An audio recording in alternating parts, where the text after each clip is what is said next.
Que o Deus da paz seja contigo, concedendo o entendimento da sua palavra e sabedoria para colocá-la em prática. Amém. Quero convidar você, se você tem a sua Bíblia ou se você tem ela no seu celular ou se você prefere acompanhar aqui na tela, abri-la em Gênesis, capítulo 32, dos versos 22 a 31. Gênesis 32, dos versos 22 a 31, um texto, vocês vão ouvi-lo. Diz assim: mas durante a noite ele se levantou, está falando de Jacó, ok? Mas durante a noite ele se levantou, pegou as duas esposas, as duas escravas e seus 11 filhos e atravessou o vale do Jaboque. Deixou-os em segurança do outro lado do ribeiro com todos os seus bens. Jacó ficou sozinho do outro lado e um homem começou a lutar com ele. A luta durou até o raiar do dia. Quando viu que não conseguia vencê-lo na luta, o homem deslocou de propósito o quadril de Jacó. O estranho disse: deixe-me ir embora, o dia já raiou. Mas Jacó retrucou: não deixarei você ir sem que me abençoe. O homem perguntou: qual o seu nome? Ele respondeu: Jacó.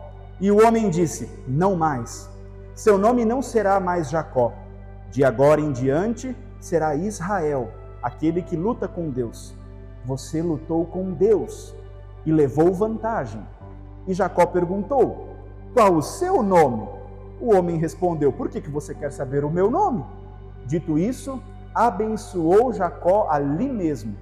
Jacó deu ao lugar o nome de Peniel, face de Deus, pois disse: vi Deus face a face e sobrevivi. O sol despontava quando ele saiu de Peniel, mancando por causa do quadril. Eu sei que você achou esse texto muito esquisito. E eu concordo com você. Mas receba-o como palavra de Deus para a tua vida hoje, à medida em que nós formos falando sobre ele. Antes de mais nada, eu preciso falar a você que não é possível, não tem como nós compreendermos a grandeza e a profundidade desse texto sem nós localizarmos ele dentro do seu contexto. Por isso quero convidar você a relembrar um pouquinho a história de Jacó. Ele era o filho mais novo de Isaac. Portanto, ele era neto do patriarca Abraão. Aquele homem que lá no início da história havia sido chamado por Deus para formar um novo povo, e esse povo era chamado a ser uma bênção para todas as famílias da terra. Lembrem, Jacó era o filho mais novo. Por ele ser o filho mais novo, não seria ele quem iria herdar os direitos de primogenitura, seria o filho mais velho. Alguém lembra quem era o irmão gêmeo de Jacó? O Esaú. Era Esaú quem receberia a maior parte da herança, era Esaú quem receberia o poder e o privilégio de dar continuidade ao nome e ao legado da sua família.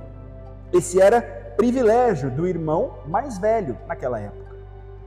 Mas o Jacó, inconformado com essa situação, e com a ajuda da sua mãe, eles tramam um plano para enganar o seu pai no auge da sua velhice e da cegueira, e ele se passa pelo irmão mais velho e ele recebe a bênção do pai. Essa bênção não poderia ser retirada, essa bênção não poderia ser anulada, essa bênção não poderia ser mudada. O Jacó, ele se coloca num lugar que não era dele, ele trapassa, ele é um trapaceiro.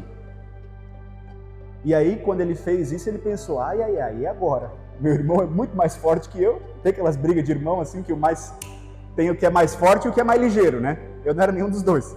Mas assim é na nossa família, né? E ele pensou assim: eu vou fugir. Porque o meu irmão, aquele a quem eu traí, ele disse: quando nosso pai morrer, eu te mato. Esaú disse isso para Jacó. E temendo o furor do seu irmão, ele foge lá para a Mesopotâmia, para uma cidade chamada Padã Arã. e ele foi viver nas terras do seu tio, um cara chamado Labão. Lembram do Labão? A gente escuta essa história lá no culto das crianças, no ensino confirmativo. Labão, e ele conhece a filha do Labão. E aí ele se apaixona pela filha Raquel. E o Labão fala: olha, Jacó, eu te dou a minha filha como esposa, mas para isso você precisa destinar a mim 7 anos de trabalho. Ok, combinado? Ok, combinado. Jacó estava apaixonado, faria qualquer coisa para ter Raquel como sua esposa. E ele trabalha 7 anos arduamente, e chega o dia do casamento, quando ele entra na tenda para curtir a noite de núpcias, ele dá de cara com quem? Com a outra filha, com a Leia, ou com a Lia, dependendo da tradução, né? O que resultou em mais 7 anos de trabalho, até que ele pudesse então ter as 2 esposas, como diz o texto, algo da cosmovisão daquela época. O texto não está afirmando que isso seja correto, ok? Após algumas desavenças lá em Padã Arã, ele havia ficado lá por 14 anos até conquistar o amor da sua vida. Depois ele ficou mais 6 anos cuidando do seu tio, o Labão. Ele fica 20 anos lá, e aí alguns problemas familiares, depois de 20 anos morando todo mundo junto na mesma casa, começa a dar problema. Imagine só, se um final de semana com a família já dá às vezes uns arranca-rabo, imagina 20 anos todo mundo morando junto, todo mundo ali, né? E ele pensa: eu vou voltar para minha terra, vou voltar para Canaã. E ele junta toda a sua família, ele junta tudo aquilo que ele conquistou trabalhando lá esses 20 anos com Labão, e ele volta. E ele pensa: ai, ai, ai. Quem está lá me esperando? O meu irmão. Ele prometeu que ele ia me matar. E ele tem uma brilhante ideia. Ele se coloca a caminho, eram 800 quilômetros de viagem a pé, e ele começa a mandar presentes. Na frente da sua caravana ele manda presente. Ai, que pilantra. Além de ter lesado o irmão, traído o irmão, se colocado num lugar que não era dele, com presentes. E ele recebe uma mensagem em troca dizendo: olha, seu irmão recebeu os seus presentes, ele também está vindo ao seu encontro, com um exército de 400 homens. Eu imagino o que não passou pela cabeça dele. E ele pediu a Deus: me livra desse encontro com o meu irmão, porque eu estou lascado. Mas Deus não o livrou, porque o encontro dos irmãos realmente aconteceu.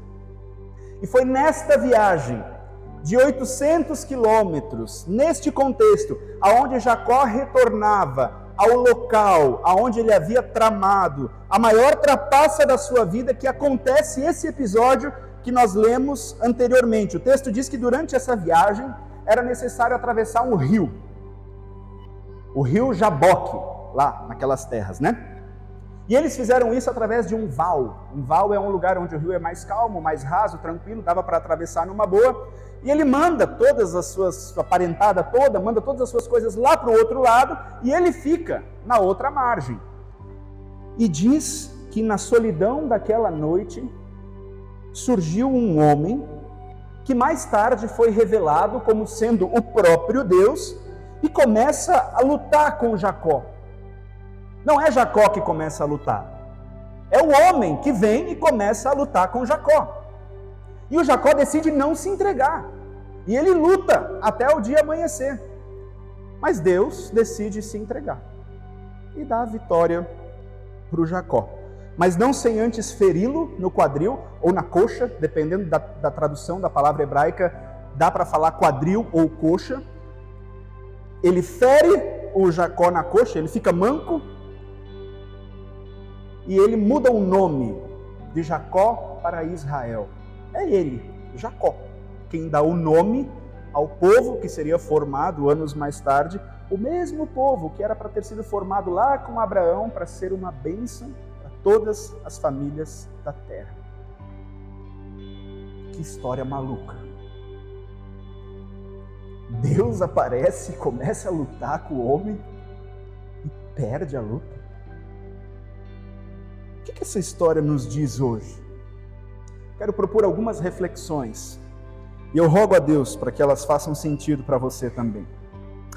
Uma das informações que me chama a atenção agora, levando em consideração o contexto maior, é essa tentativa de Jacó de comprar o irmão com presentes.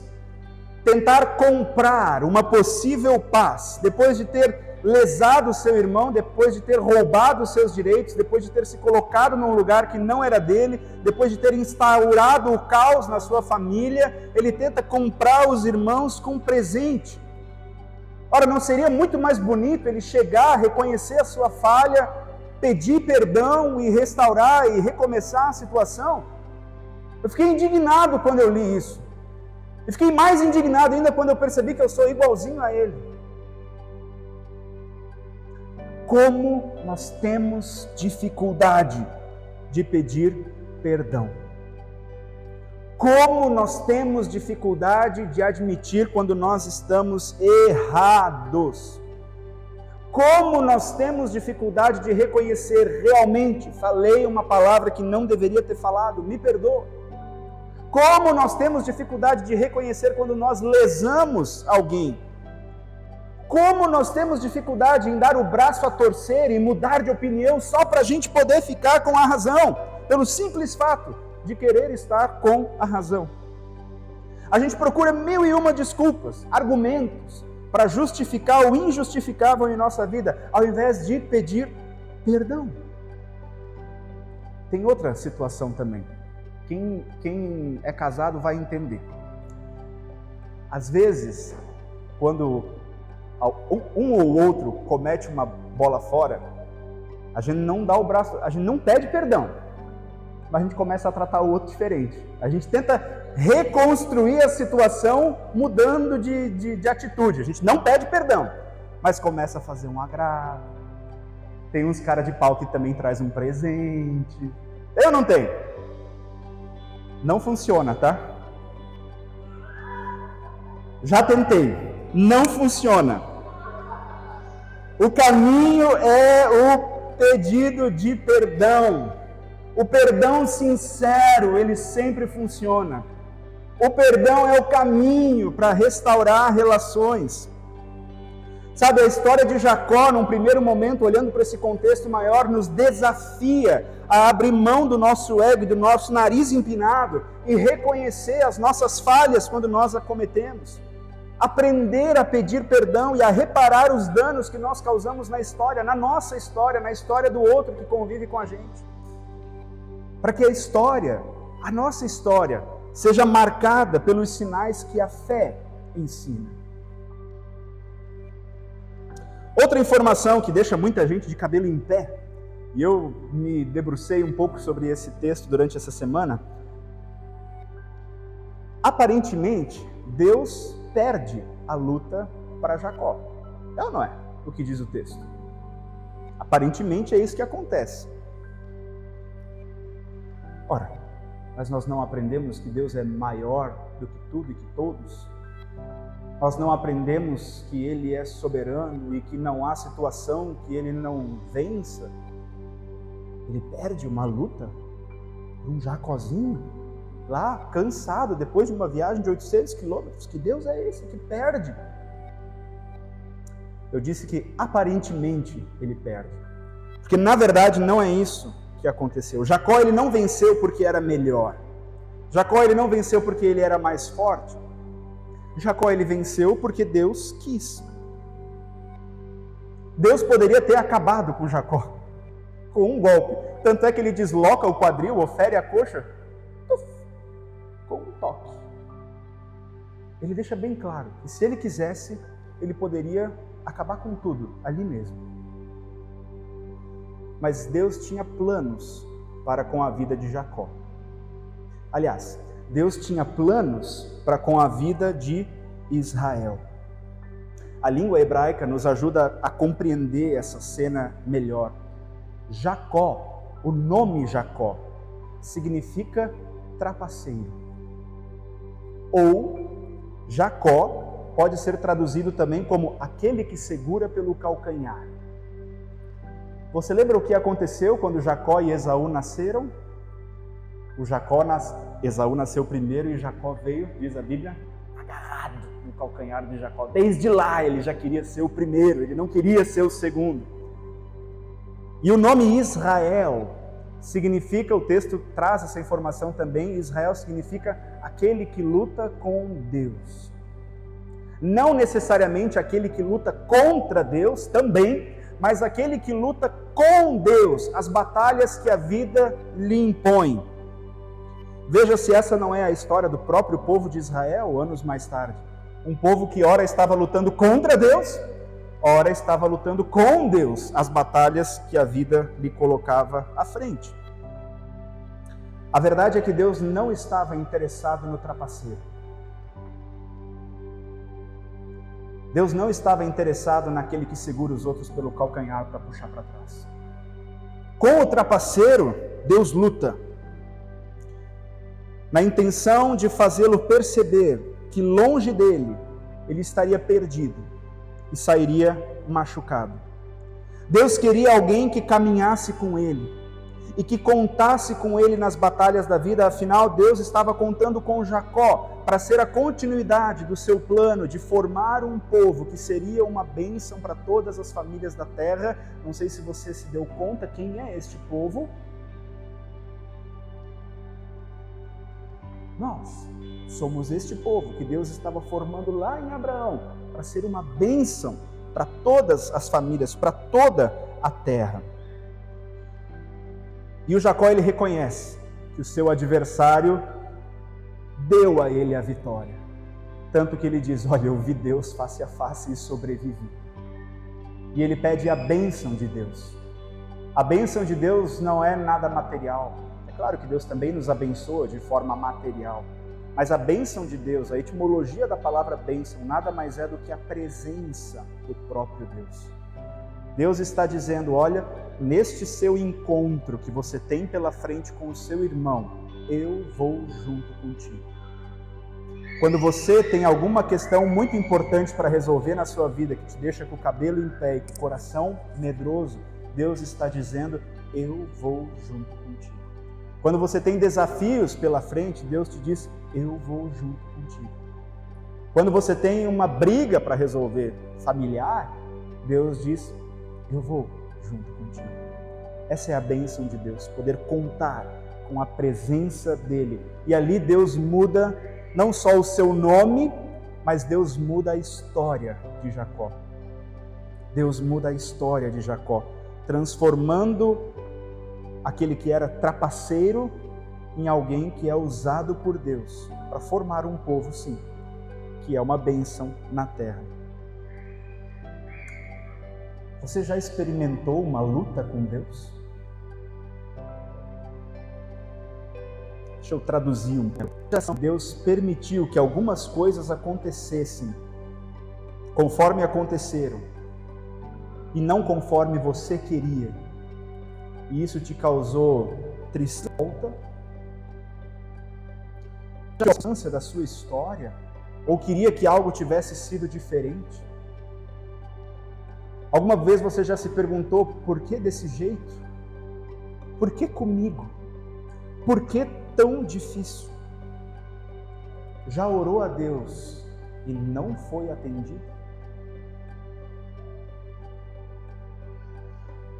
Você já cogitou a possibilidade de, vou abandonar esse negócio de igreja, essa coisa de fé, isso não me parece mais fazer sentido? Já pensou nisso?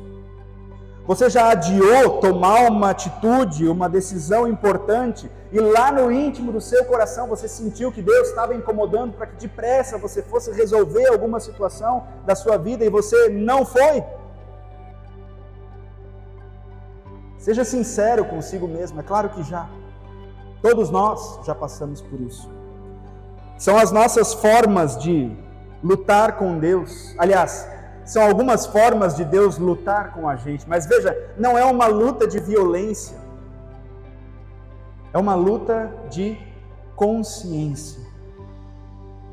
Não é uma luta para encontrar um vencedor. Mas é uma luta para nos transformar em alguém diferente. É uma luta para transformar o Jacó em Israel. É uma luta para transformar o trapaceiro em alguém honrado. É uma luta para transformar o incrédulo em crente. Para transformar aquele que não sabe pedir perdão em alguém que sabe pedir perdão e perdoar. Para transformar aquele que duvida naquele que confia no senhorio de Deus, para transformar aquele que não dá o braço a torcer só para ficar com a razão em aquele que revê suas posturas e conceitos e muda de ideia e dá o braço a torcer pensando no bem maior. São esses processos e a forma como nós elaboramos esses processos que nos moldam como pessoas de fé verdadeira. A história de um lutador é a tua história. Quantas lutas você já lutou até aqui? Deus queira que nós saibamos aprender com todas elas, que nós saiamos fortalecidos, transformados, saiamos bons alunos das lutas que nós travamos na vida, das lutas conosco para nos transformar. Eu disse no início que eu fiquei um pouco confuso no primeiro momento, e muita gente fica ao perceber que Deus perde a luta. Mas eu quero convidar você a olhar para a cruz. Veja se ali também Deus não decidiu perder, para que você pudesse ganhar. Na cruz Deus perde, Ele dá a sua vida, para que você e eu pudéssemos ganhar a vida, o perdão, a eternidade. Mais do que isso, assim como Ele fez com Jacó, naquele vale lá no Jaboque, na cruz Ele também nos abençoa e propõe mudar a nossa história. De pecadores, Ele transforma-nos em filhos, filhas, amados, e promete permanecer conosco ao nosso lado, lutando conosco para nos transformar em pessoas melhores, mas também lutando ao nosso lado, as batalhas que a vida coloca diante de nós, que você conhece muito bem. Ele é o Deus que está sempre conosco, mas nunca contra nós. Nunca contra nós. As batalhas, as lutas servem para nos transformar. E as lutas que nós travamos do lado de um Deus que está conosco. Assim como foi na vida de Jacó, ou melhor, na vida de Israel. Que o Deus da paz, que excede todo o nosso entendimento, guarde nossas mentes e nossos corações bem junto dele em Cristo Jesus. Amém.